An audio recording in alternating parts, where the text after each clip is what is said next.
If you just picked up the Insta360 Flow 2 Pro, here's the truth. You don't need a 45-minute tutorial.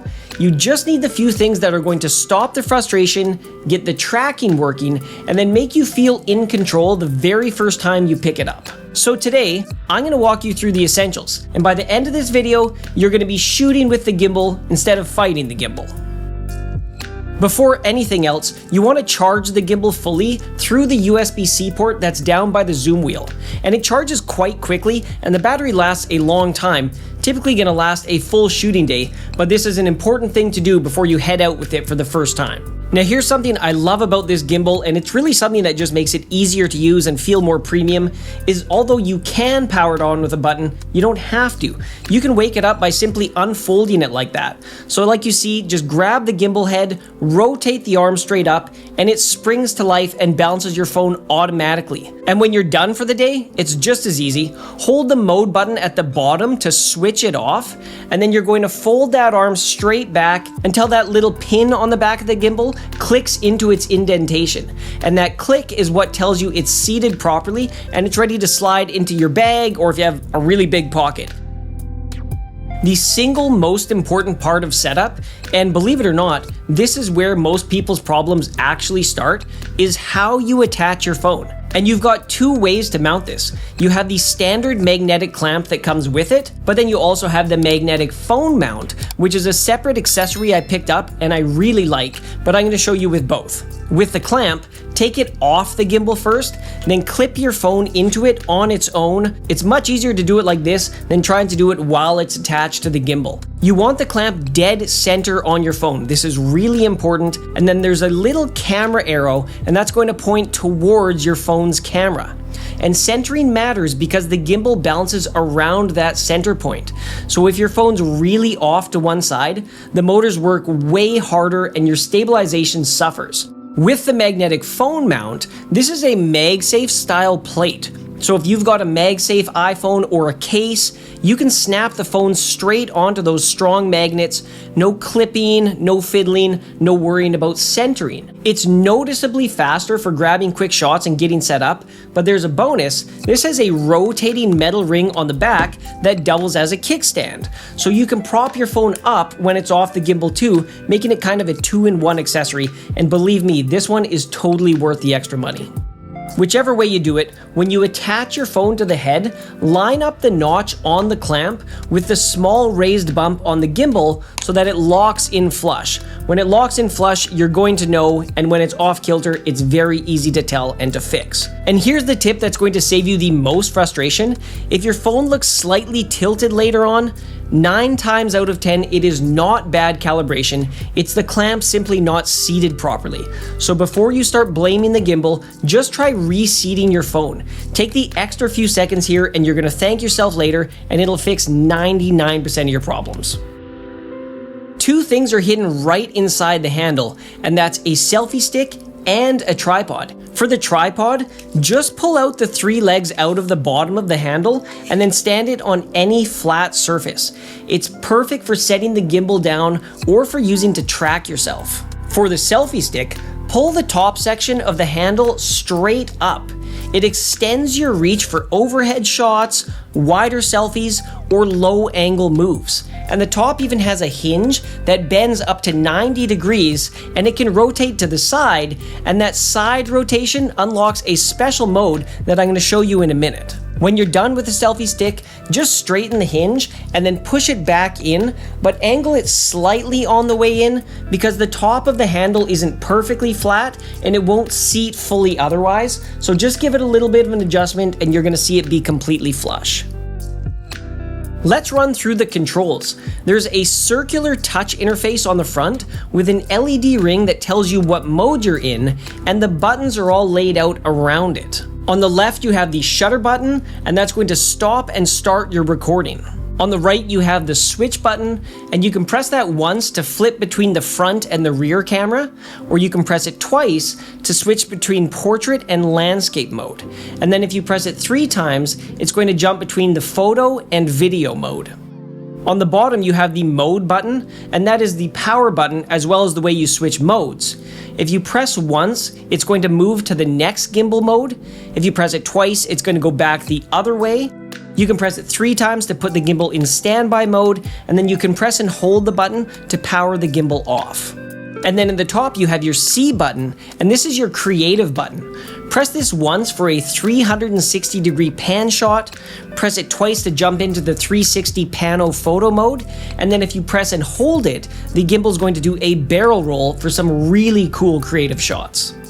And here's a nice touch. You can actually swipe on that circular touchpad. You can swipe clockwise or counterclockwise. Just keep in mind though, you're swiping on that, you're not pressing the button.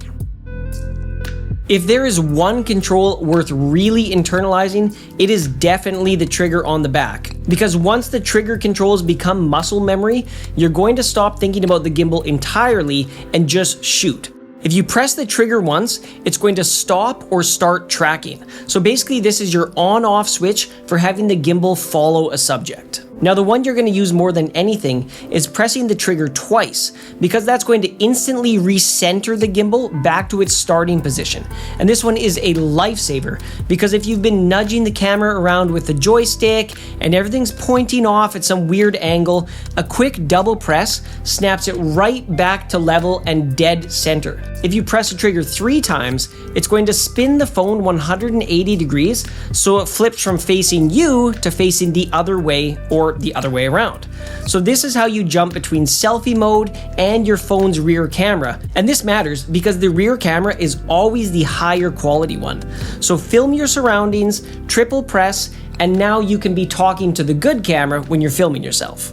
And the gimbal also has this cool little built-in mirror on the back, so when you are filming yourself with that good camera, you can still get an idea of the framing without seeing the screen itself. Now you can also press and hold, and this is lock mode, and it's my favorite because the camera ignores your hand movement and stays locked pointing in one fixed direction. And why does that matter? Because it lets you do smooth push-ins, pull-outs, and side moves that look like they were shot on a professional slider or a dolly. So you can just walk the gimbal forward while it stays completely locked, and you get that really beautiful on-rails look without having to have a slider. The joystick controls the pan and the tilt, so you can just nudge it or press it to aim the camera exactly where you want, either before or during a shot. The zoom wheel on the outer edge is what you use to zoom your shot in or out. But here's a pro tip that most people miss. You don't have to slowly drag through the zoom, because that gives you a low quality digital zoom between your phone's actual lenses. Instead, what you want to do is flick the wheel all the way to the left or the right and just let it go, because then the Flow 2 Pro will snap cleanly between your actual lenses. So this will just switch between the 0.5, the 1, the 2, the 4x, keeping that full image quality and not having any digital zoom. And inside the Insta360 app, you can reassign that wheel to control manual focus instead, which lets you do a focus pull by hand to get that really cinematic look. First is pan follow, and in this mode the gimbal follows you left and right, but it keeps the camera perfectly level and stable no matter how much you bob up or down. This is the safest, most useful mode there is, and that's what makes walking shots look so smooth. If you're going to take away one mode from this video, take this mode. I would definitely start here. It works for most circumstances. Next is follow mode, and this follows both left and right and up and down. So it's great when you want to intentionally tilt up or down onto a subject, like if you're revealing something from the ground up, for example. It gives you much more freedom, which also means it's a little harder to keep looking completely clean, so reach for this mode when you specifically want that vertical movement integrated into your shot. Next you have FPV mode, and this follows everything, including the roll axis. So the camera actually tilts sideways along with your hand. And this is amazing for immersive first-person POV shots that feel really dynamic. But the trade-off is this mode can look really messy if your hands aren't steady, so it's more of a specific creative choice than one you're going to use on an everyday basis. Then we have lock mode. Remember, that's the press and hold on the trigger. all axis lock, giving you those smooth cinematic slide shots that we just talked about. But here's something I love about this gimbal. If all of that still feels like a lot, you have auto mode, and it's genuinely excellent. The gimbal watches how you're moving, and it decides for you which movements to follow and which ones to smooth out. So honestly, you could shoot an entire video in auto mode and never touch another mode. It's perfect for when you just want to point and shoot without having to think about which mode you want to be in. There's also one more mode worth knowing, and that's Active Plus.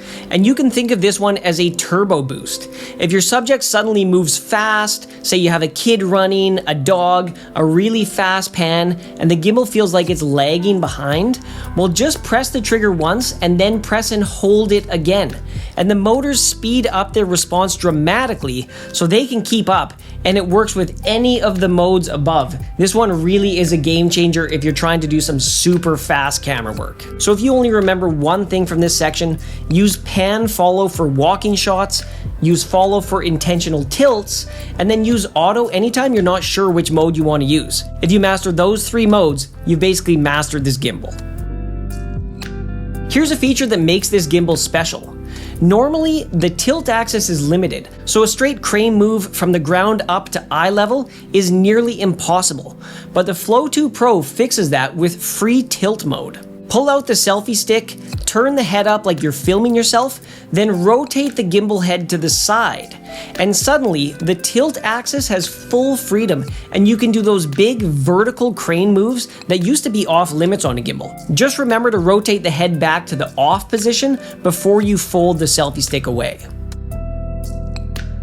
Now let's talk tracking, and this is the feature everybody buys a gimbal like this for, but it's also where people get the most confused because there's actually 3 completely different ways to track with the Flow 2 Pro.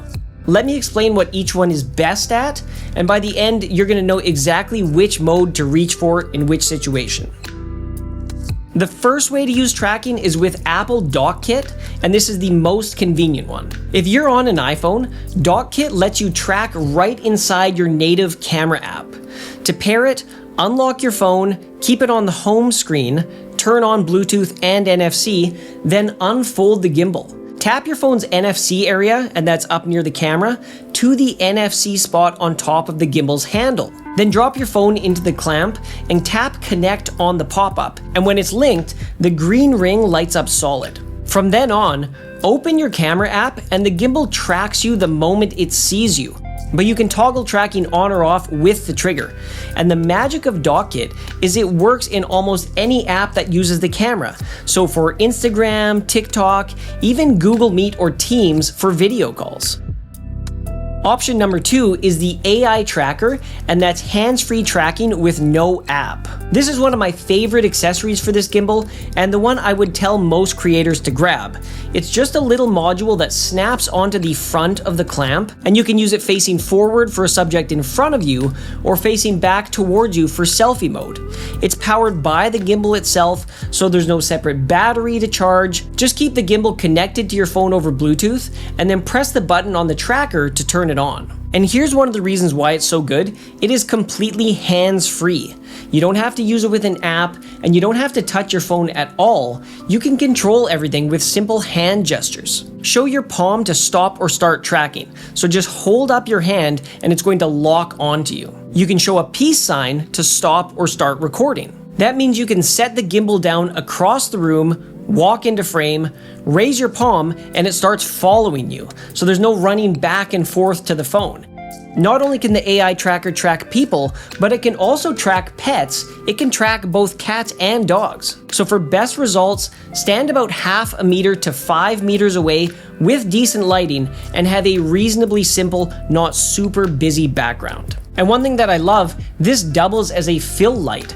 So just long press the buttons on the module to turn the light on, and then you can adjust the brightness and switch between cool, warm, and mixed color temperature. Now, one important thing to know, because this trips people up, the AI tracker handles the tracking in your native camera app and in third-party apps, but it does not do the tracking on the shooting screen inside the Insta360 app. In there, the app handles tracking itself. The fill light though, that still works either way, so you're never going to lose that. So that leads us to way number 3 to track, and that's using the Insta360 app, which gives you maximum control. The app is the most powerful option because it gives you active track, where you simply draw a box around exactly what you want to follow, plus it gives you extra modes and finer control. So a few app features worth knowing: the Pro Framing Grid. So position your subject in the upper third instead of dead center, and that can just give you a more professional, interesting looking shot. Next you have Tracking Plus, and if you're on a tripod tracking yourself, turn this one on. This gives you a wider field of view and noticeably better tracking. You have gesture control, teleprompter, and remote control from a second phone. This is all in there when you use the app. And even if you never want to shoot in the app, install it anyways, because that's how you get firmware updates, and those alone can save you from a lot of weird problems down the road. The third accessory I use with mine is the Mic Air, and honestly this might be the most underrated one because audio really makes or breaks a video. Now here's the key thing that trips people up. The Mic Air does not connect to the gimbal. You just plug this little receiver straight into your phone's USB-C port, and then you mount the phone on the gimbal like normal.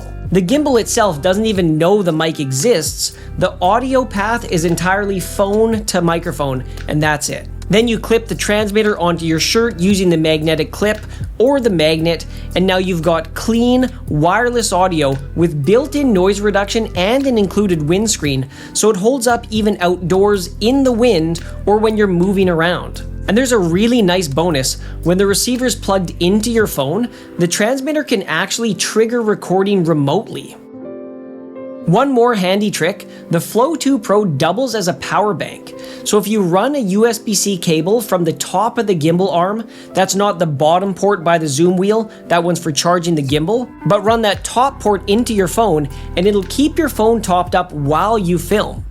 Or you can fold it up, plug it in, and then tap the power button, and then use this as a plain power bank to charge your phone on the go. And that's the Insta360 Flow 2 Pro Essentials, and that's genuinely all you need to get out there and start shooting with full confidence. If you drop a comment with your phone model and what you're trying to film, I'll tell you which tracking option makes the most sense for your setup, whether that's the DockKit, the AI tracker, or the Insta360 app. So thanks so much for watching this Essentials. Please like the video, subscribe to the channel if you haven't, and I will see you in the next one.